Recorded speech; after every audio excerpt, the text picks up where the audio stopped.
So in today's video, we're going to be looking at one of the best players currently playing Call of Duty, and it's going to be Faze Priestahh, which is currently one of 60 professional players on a CDL team.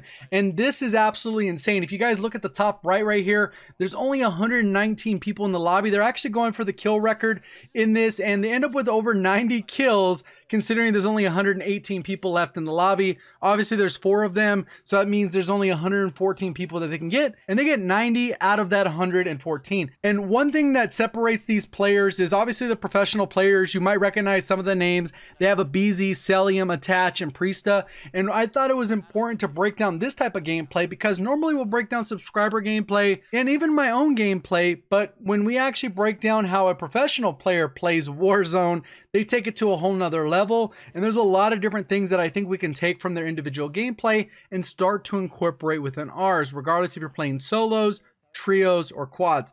Obviously, I'm going to go ahead and leave a link down to his channel for his YouTube and his Twitch. Try and hook him up, maybe go subscribe to his YouTube, go follow him on Twitch so you can see this live. And he currently holds the trio world record, which I believe is like 104 kills, 105 kills or something like that, with 3 players, and he has several 30 plus 40 plus games. We're going to see 30 kills within this gameplay. So initially what they do is a lot of times the teams, when they're trying to go for high kills, they land Superstore, not necessarily because it's a hot drop. Sometimes it is, sometimes it isn't. Right now he's leaving there and he has 0 kills. That's not the main thing. The main thing you're going to Superstore for is so that everyone can land. Hopefully, if you survive those gunfights, everyone comes out of there with a lot of cash. So right here, you can see 4,007, that's 15, about 25-ish thousand there. And also in the gameplay, he had a little bit of challenge from his stream to get some RPG kills, as well as an assassination, which comes more towards the end of the video. So he's already gotten the guns, they've already gotten the money that they need, and then normally, since they're very good players, they could actually play solo quads, basically where they just go to any part of the map. Doesn't mean they can roll up any team, but very often they can wipe a trio, a squad, a duo, whatever it is, and they can do it pretty consistently. So a lot of times what they do is they come into the match, they get their money, they win their drop, they get UAVs, they get self-revives, they get everything so they're ready to go. And then they do duo quads where they just split up. And you're going to see that the main reason they do this is because they're good enough to do it. And the other reason for doing this is then you end up with a ton of money. So you can see right here, they're still together as a primary group. He's running in. They're basically chasing down these people. And they got a lot of confidence knowing that they're some of the best players in the world. So this is a full professional team. And there's some shots he's going to hit in this that it's just like, I wish I could hit those shots with this particular loadout, because this is more of a mobile type of loadout that they use in scrims and stuff like that, minus the suppressor. They usually don't, they can't use suppressors in the CDL playlist. So they use like a compensator or something like that. But he ends up getting this guy, beams him. There ends up being another guy that jumps on the roof. And what you'll end up seeing when you actually watch these players live, their communication is on point. They repeat what they need to, and they make sure all the directions are clear so their team has a clear and concise message of what is going on. So he's thinking that the guy's still on the roof. He's going to res him. He throws the second one, gets the hit marker, then comes through and his teammate starts shooting the guy. He comes around this right side, seeing if the guy's going to jump up. He ends up spotting him. Teammate takes him out. So now he has 3 kills, 91 total in the lobby. Comes up to loot him. And they pretty much go from bounty to bounty to bounty to bounty. And that's primarily where they spend most of their time, because the bounty kind of serves as a mini UAV. And when you do these back to back to back, especially quickly, you can get those multipliers up. So you end up getting a lot of money per person. Right now, they're going to get about 3,500 per person, in addition to somebody else is actually trying to hunt them. Right now, you could also see that they're kind of stacked right here. And then his 2 teammates are on the other side. So he jumped out. They know somebody's in the vehicle, in the building over here. So pretty much they're just trying to push the building and take them out. And then over here you can see that the teammate is somebody's on him, ends up killing the bounty, and then whoever else is there happen to probably be on their team that they're going to be trying to hunt them down, another team that was close by. So he saw one, cracks him. The other guy comes around, attach, and then he ends up beaming him from the other side. And he pretty much takes them down. Heartbeat sensor, and this tells him exactly where the guy is. He knows one's down low and then there's one out front. So pretty much they use the heartbeat sensor too, just because a lot of times it could just give you information to push people and push them effectively. So it literally looks like there's 2 in there. Nope, he ends up getting them in here. So he comes through, beams 1, backs off, gives the intel, and then his teammate goes and rushes in while he plates, gives him a quick second, goes in, and then they're able to get him as he goes up the stairs. Easy 6 kills at this point. This could have been the world record if it was a full lobby, because that would have gave him another 35 people that they could actually take on. So he's rushing through. Again, there's 2 here. And you can see they have the money rolling. Look at how much money they're sitting on. 11,000, 16, that's 17, 20, $27,000 cash that they're basically having. So what ends up happening is there's a guy right here, and his teammates pushing up the left side. They were trying to actually pinch. And that's always a good tactic. But you got to make sure that you're taking someone down immediately. And look at how quick they react when they actually jump on this. So he ends up spotting the guy. He ends up knowing he's in a bad spot. And you can see he's already kind of backing off in the gunfight. And that's why he doesn't get down that quickly. We'll go ahead and rewatch that real quick. Just because when you see it, look at how he's backing up. As soon as he sees the guys, he kind of is already backpedaling, strafing to the back. And he gets behind cover. Once he downs the guy, he's like, oop, let me get back off. He downs the guy, ends up getting the down. And his teammates coming in. And then he got all the attention. So his teammate attach ends up coming through and taking him out. So these guys ended up dying over here. He has a self-revive. Like, this isn't even a shot I would try and get the guys in the tower. But they push up. They got to get out from the open. You can see how he's kind of maneuvering. And that's just to kind of make yourself a little bit harder target to hit. He has taken some damage. He's not plating yet. He should be plating as he comes up to the wall here. And he kind of does it all in one motion. And he plays claw. If you guys don't know what claw is, it's kind of like they bring their index finger down.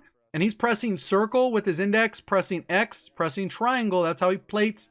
And then square to reload, all with this index finger. And then you pull the trigger and then the stuns and tacticals, lethals with the other fingers. Look at the cash again. You can see that what ends up happening is 20,000, 30, 40, 45,000.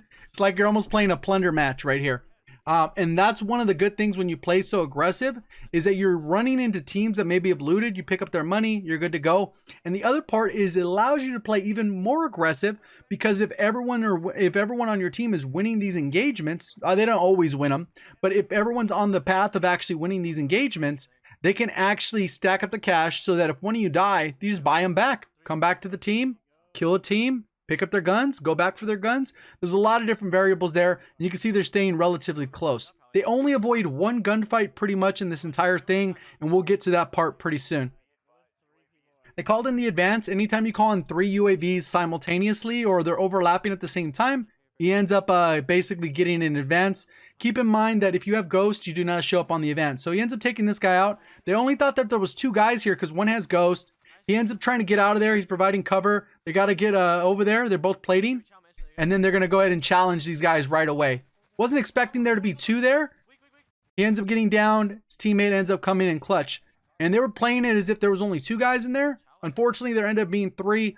But because he was able to down the first guy and the second guy, his teammate's able to take down the third as he gets downed. Luckily, he didn't get thirsted. But either way, he would have just been able to run out, go to a buy station, and buy everyone back. So you can see these people in this vehicle here. This is probably they have probably no kills. They land and they're basically going to the tower. They probably just looted, done a couple recons, kind of know where the final zone is. I already kind of know because I've watched it. It ends up being more on this left side. And basically he's looking at what's going on, thinking of challenging it. They all have Ghost. You can see when the UAV spamming, it's not going. They're going to just avoid these guys completely. There's no point in actually going for them. So he knows the guys in the buy station.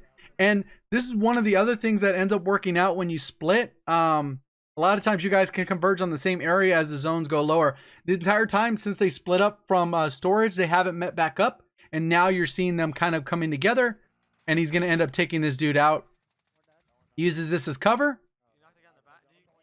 Can't tell if there's a guy there. He sees a red marker. And it ends up being his teammate as he comes through. His teammate already cleared them out. So this is a pretty successful start so far. Already 10 kills. Still 53 total left. And they really, oh, there's those, some of them have, it's weird how they didn't pop up on the UAV earlier. Maybe because the vehicle, every time it passed, it was just good timing.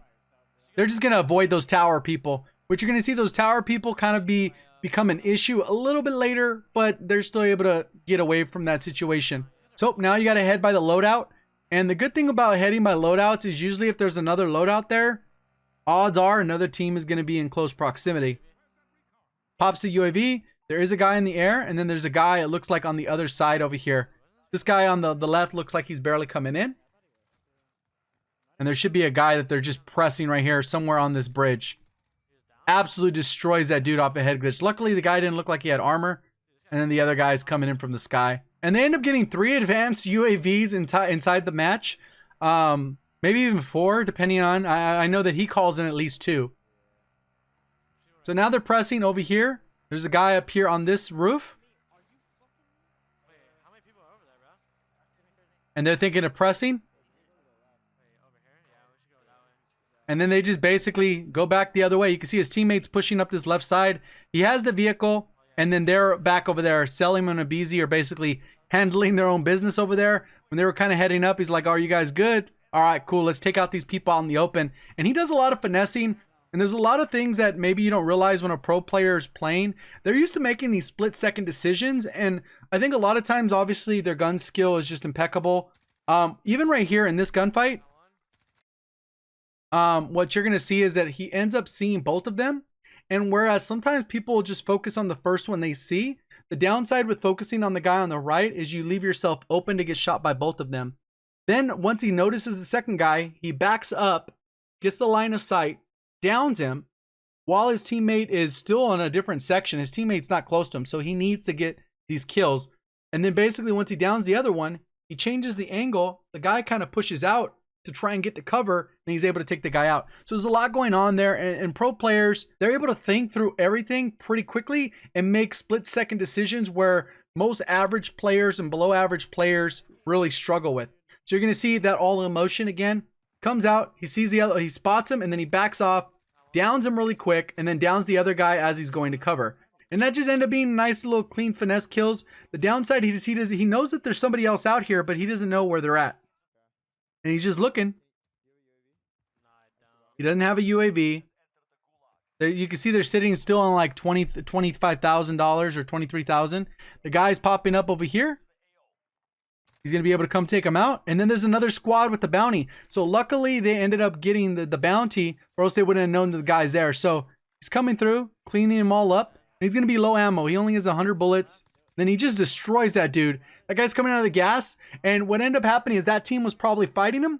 That's why even without the UAV, the guy popped up on the map. So really good timing. Third party's there. And then ends up coming over here. This sometimes risky. You can see how quick he jumps out. Ends up downing a player. And there ends up being another one. The guy just kind of end up being slipping around on top of the rock. Has a suppressor. Coming through. Ends up cleaning this guy up as well. Easy little kill there. Comes through. Now he's sitting on 17 with 37 left, or what is it? Well, he still needs to buy back his teammate, but I think Abizi's going to do that since he's next to a buy station. Again, sitting at $37,000, and they just keep spending the money. And this, like in my opinion, this is something I would aspire to. I think I'm much too old for that. I think the average age in the CDL is like 20, 21, 22. And typically as you get older, your reflexes decline. Me at 32 years old, I'll probably never be able to like perform at this level. But doesn't mean I should stop trying to improve. That's one thing I like about Call of Duty is there's a lot of different rooms for improvement, and there's things that you can improve mentally about your positioning and strategy overall.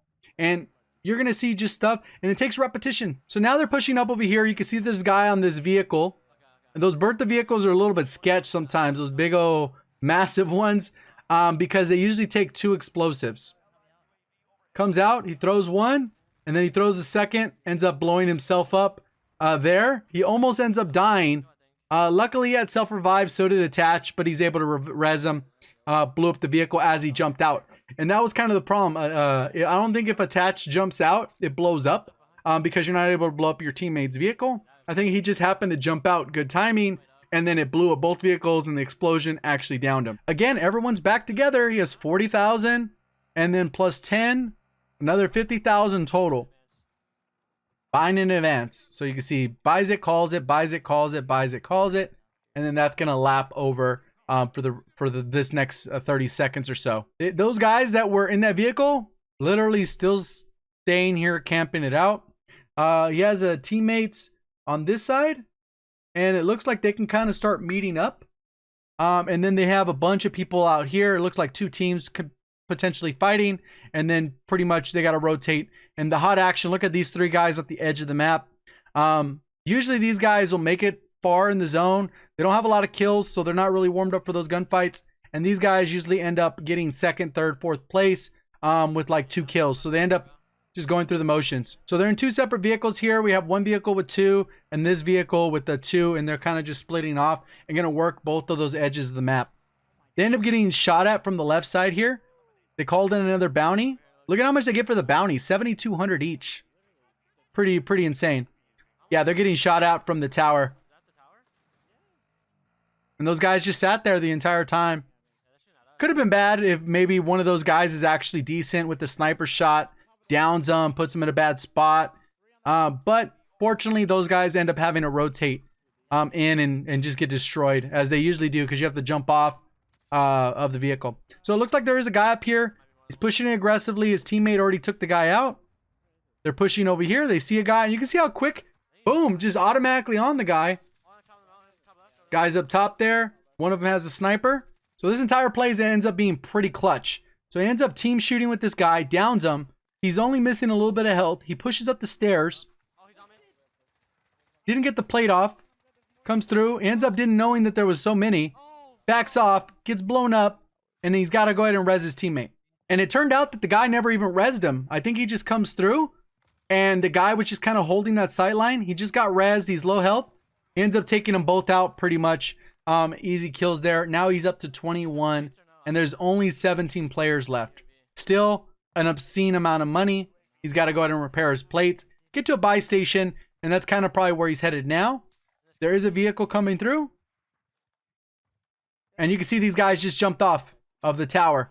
All 3 of them just jumped off. All those guys, they should have had ghosts. If you're going to camp, you should have ghost.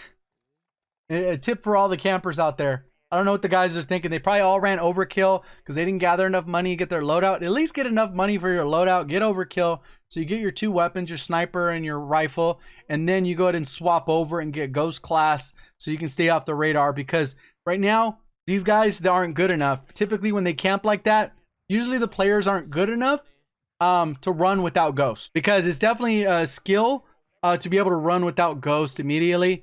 Or just to be able to handle yourself when somebody knows where you're at on the map, but you don't necessarily know where they are. So they're pushing. The 2 teammates are on that side over there. And then he has his teammate over here, Celium. Pushes through, breaks the guy's armor. And they're actually pinching. These guys only think it's just him solo. And sometimes that actually gives the enemy confidence. Because if you can get to cover quick enough, they don't know your teammate's flanking from the other side and potentially going to allow you to get in a good position. Comes through over here. The guy with the vehicle's running away. Pinches through. Ends up being another one. He's flanking. And because there's so much going on, he's able to take advantage of the situation. Comes out. Teammates bait a distraction. He's able to get the little team wipe there. And that team that was camping on the tower, doing nothing for the entire match, they end up getting wiped out. And the 2 teams that were up here, they ended up fighting out. And that ends up being one of the last people left. It's just a solo. It calls a UAV. There's 2, and then there's 1 guy up at the top. At least based off what the UAV is saying. He's able to come out aggressively. There is a buy station here. He could buy some stuff if he needs it. Comes through. He's right behind the guy. Easy little kill while his teammates are up top and they're pinching. Quick kill. There's another guy down low. And sometimes these buildings are a little bit awkward if you don't hang out a dam, which I don't really hang out a dam often. So sometimes navigating it could be a little bit tricky. So you can see the 2 teammates are together over here. And then he's rotating. And then it ends up being so many people up there just sniping. Pre-aiming. And he gets away. He does end up getting down. But sometimes people get distracted by other people, and if you're gonna down somebody, you need to get your kill, because especially late game, a lot of people do have self revive. So he's getting pegged here. And it might have been a good idea to get up the stairs. I think he was thinking he was going to be in a safe spot here so he could plate up. But as he's plating, he ends up getting sniped. They probably hit the toe or something like that. And was just good enough where it killed him. And sometimes what happens here too is there's multiple people sniping. And when somebody gets a down, they don't say he got finished. And they assume that what ends up happening is the other person got the kill. And that's sometimes a lack of communication. So what happens sometimes is if you're in those scenarios, or what should happen is you go, I got him downed. Okay, we need to finish him off. Did you thirst him? Did you finish that kill? Because if you just let him sit there, odds are they're going to get revived. I'm dead. So he's thinking the guy, he was able to get up. Obviously they can't hear an audio cue of you getting self-revived 300 meters away. And that is actually a little bit of a hard shot. So maybe the guy got a little bit lucky. He's able to rotate out, and there ends up being multiple guys here.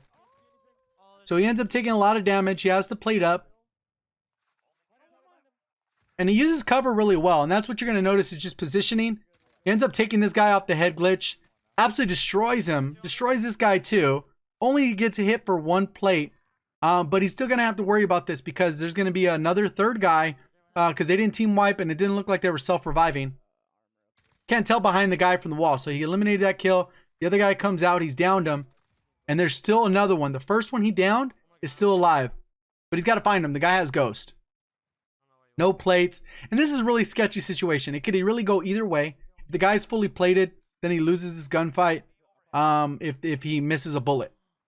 If the guy isn't fully plated, then at least it's a 50-50. But he knows the guy's there. So he's going to keep looking around for him. He's moving. So the guy has all the advantage. He's like, where the heck is this guy? He saw him. Boom. Luckily, the guy was behind the railing. He didn't have much strafe opportunity while he's able to jump around and get kind of avoid some of those shots. So here's the end of the match. It ends up being a 4v1. There's only one guy at the top. He's sitting on 28 kills. Good way to mantle up. If you guys haven't experienced this zone, maybe you haven't learned this part, but you are definitely able to mantle up. His teammate's messing with him. He actually shot him in the back. So now they're all on the lookout just for one person who's passive. Like the odds are they're not going to win against 4 pro players. Not going to happen. This guy has no chance.